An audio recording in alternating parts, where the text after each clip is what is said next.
Hello guys, welcome back to my YouTube channel. ഇന്ന് നമ്മളൊരു fish കറിയായിട്ട് വെക്കാൻ വേണ്ടി പോകുന്നത്. ഇന്നൊരു കുക്കിംഗ് വ്ലോഗാണ്.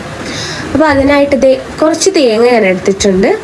അത് വറുത്തെടുത്തുകൊണ്ടിരിക്കുവാണ്. ഇതിലേക്ക് ഞാൻ മുളക് പൊടിയും കുറച്ച് മല്ലിപ്പൊടിയായിട്ട് ചേർത്ത് കൊടുത്തിട്ടുള്ളത്. ഇനി കറിക്കകത്ത് ചേർക്കാനുള്ള സവോളയൊക്കെ നമുക്ക് അരിഞ്ഞെടുക്കാം. അപ്പോൾ ഞാനിവിടെ 2 സവോള എടുത്തിട്ടുണ്ട്. പിന്നെ ഇതിൻ്റെ ഒപ്പം തന്നെ വെളുത്തുള്ളി, ഇഞ്ചി, പച്ചമുളകും, വേപ്പില, ഇത്ര ഐറ്റംസ് ഒക്കെ വേണം കേട്ടോ. അപ്പോൾ ഞാൻ ഈ കത്തി വാങ്ങിച്ചിട്ടുള്ളത് മീഷോയിൽ നിന്നാണ്. അപ്പോൾ ഞാൻ അതിൻ്റെ ഒരു വീഡിയോ ഞാൻ ചെയ്തിട്ടുണ്ട്. പറയാതിരിക്കാൻ വയ്യ ഗൈസ്, അടിപൊളി കത്തിയാണ് കേട്ടോ.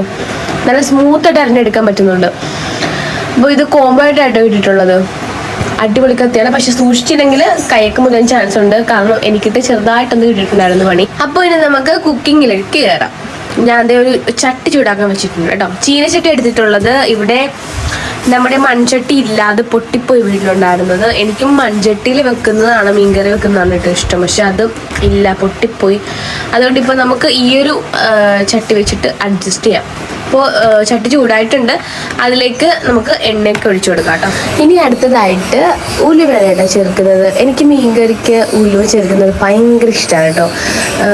പ്രത്യേകിച്ച് ഇങ്ങനെയുള്ള മീനൊക്കെ, കേര, കുടുക്ക, അങ്ങനെയുള്ള കറിക്കൊക്കെ എനിക്ക് ഉലുവ ചേർക്കുന്നത് ഭയങ്കര ഇഷ്ടമാണ്.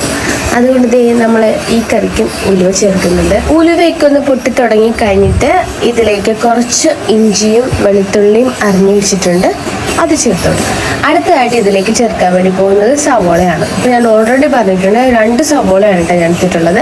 2 സവോള എടുത്തിട്ടുണ്ട്. അതിൻ്റെ ഒപ്പം തന്നെ 3 പച്ചമുളക് എടുത്തിട്ടുണ്ട് കേട്ടോ.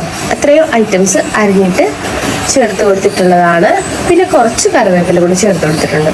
ഇത് നന്നായിട്ടൊന്ന് വഴറ്റി കഴിഞ്ഞിട്ടാണ് ഇത് നമ്മൾ ബാക്കി ഐറ്റംസ് ഇടാൻ വേണ്ടി പോകും. സവോള നല്ല രീതിയിൽ വഴറ്റിയെടുത്തിട്ടുണ്ട്. ഇനി ഇതിലേക്ക് നമ്മൾ തേങ്ങാപ്പീര വറുത്തരച്ചതാണ് കേട്ടോ. വറുത്തരച്ച് തേങ്ങാപ്പീര ആണ് ചേർത്ത് കൊടുക്കുന്നത്. ഇതുകൂടെ ചേർത്തിട്ട് നന്നായിട്ട് മിക്സ് ചെയ്തിട്ട് കുറച്ച് നേരം കൂടെ നമുക്കൊന്ന് മൂപ്പിച്ചെടുക്കാം. അങ്ങനെ നമ്മുടെ ഫിഷ് കറിയുടെ ഗ്രേവി അങ്ങനെ റെഡി ആയിട്ടുണ്ട്. ഇതിലേക്ക് നമുക്കിനി മീൻ കുറച്ചായിട്ട് ചേർത്ത് കൊടുക്കാം കേട്ടോ. ഇനി നമുക്ക് ആവശ്യമായിട്ടുള്ള വെള്ളമാണ് ഒഴിച്ചു കൊടുക്കുന്നത്. ഞാൻ ഒരു അരക്കപ്പോളം വെള്ളമാണ് കേട്ടോ ഒഴിച്ചു കൊടുത്തിട്ടുള്ളത്. നമുക്ക് ഫിഷൊക്കെ ഒന്ന് വേവണമല്ലോ, അപ്പോഴത്തേക്ക് ആ ഒരു ഇതിൽ നമ്മൾ അല്പം കൂടുതൽ വെള്ളം ഒഴിച്ചു കൊടുത്തിട്ടുണ്ട്.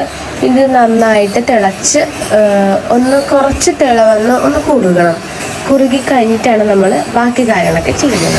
അങ്ങനെ ഏകദേശമൊക്കെ നമ്മുടെ മീൻകറി ഒന്ന് തിളച്ച് കുറുകി വന്നിട്ടുണ്ട്. അപ്പോൾ ഞാൻ കുറച്ച് കുടംപുളി സോക്ക് ചെയ്ത് വെച്ചിട്ടുണ്ടായിരുന്നു. അതും കൂടി ചേർത്ത് കൊടുത്തപ്പോൾ നമ്മുടെ മീൻകറിയുടെ എല്ലാ പരിപാടിയും അവസാനിച്ചു. ഇനി കുറച്ച് നേരം കൂടി ഒന്ന് റെഡിയാക്കി എടുത്താലേ നമ്മുടെ മീൻകറി സെറ്റായി.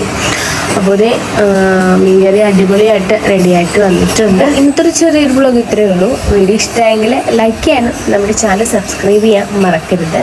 ബൈ.